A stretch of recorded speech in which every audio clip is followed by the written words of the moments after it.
لە درێژەی سەردانەکەیدا بۆ شاری سلێمانی سەلاحەدین دەمیرتاش هاوسەرۆکی پارتی دیموکراتی گەلان و وەفدی باڵای هەدەپە چاویان کەوت بە سەرۆک و حیزب و لایەنە سیاسەکانی باشووری کوردستان. ئەمڕۆژ سەردانی مەکۆی سەرەکی بزنەوەی گۆڕانی کرد لە گردی زەرگەتە و باسییان لەو پرۆژەیە کرد کە هاوسەرۆکی هەدەپە وەک پەیامێک بۆ لایەنە سیاسەکانی هەرێمی کوردستان هێناوێتی بۆ نێوەنگیری و لێک نزیکبوونەوەی لایەنە سیاسەکانی باشووری کوردستان.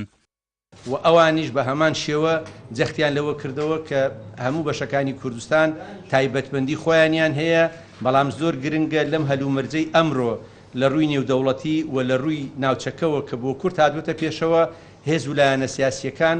هەوڵ بدەن کێشە و ململانەکانی نێوان خۆیان بە شێوەیەکی باش بە شێوەیەکی تەندروست چارەسەر بکەن. ئامانجی هاتنی ئێرە ئێمە ئەوەیە کە ئێمە بتوانین ببینە پردێک لە بینی لایەنە سیاسیەکانی باشووری کوردستان برامان لێرە بۆ ئەوەی دیالۆگ لە بینیان دروست ببێتە. هەل لە درێژەی سەردانەکەی دەمیرتاش سەردانی نووسینگەی پەرلەمانی کوردستانی کرد لە شاری سلێمانی و چاوی کەوت بە سەرۆکی پەرلەمان و ئەندامانی پەرلەمانی کوردستان. باسی لە دۆخی ئێستا هەرێمی کوردستان کرد کە پێویستە لایەنە سیاسەکان لەسەر مێزی گفتوگۆ چارەسەری کێشەکان بکەن بۆ ئەوەی بتوانن پێکەوە گرفتەکانی ئەمڕۆی هەرێمی کوردستان تێبپەڕێنن. لەگەڵ بەڕێ سەلاحەدین دەمیرتاش باسی ئەومان کرد کە ڕێگای ئێمە بۆ داهاتوو بریتە لە کاری پێکەوەی هەولێر، ئامەد، کۆبانێ، مەهاباد و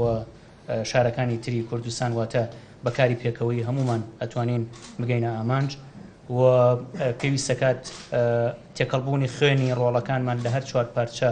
دەرفەتێکی ئەوەمان پێبەخشێ و بەرپرسیارەتی ئەوەمان بخاتە سەرشان کە لە ڕووی سیاسیشەوە کاری پێکەوەیمان درێژە پێ بدەین و کاری پێکەوەیمان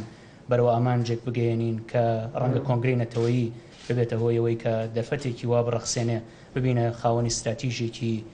نیشتیمانی لە هەر چوار پارچە.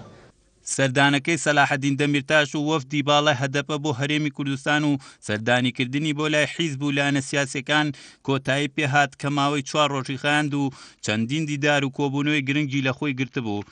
هاوکات پەیامی ئاشتی و نێوەنگیری بۆ لایەنە سیاسەکانی هەرێمی کوردستان پێبوو تا بتوانن لە داهاتوودا ڕۆڵێکی جوانی دیموکراسی پیشانی هەموو لایەک بدەن و هەنگاوێکی تر بنێن بە ئامانجی یەکریزی و چارەسەرکردنی کێشەکانی ئەمڕۆی هەرێمی کوردستان.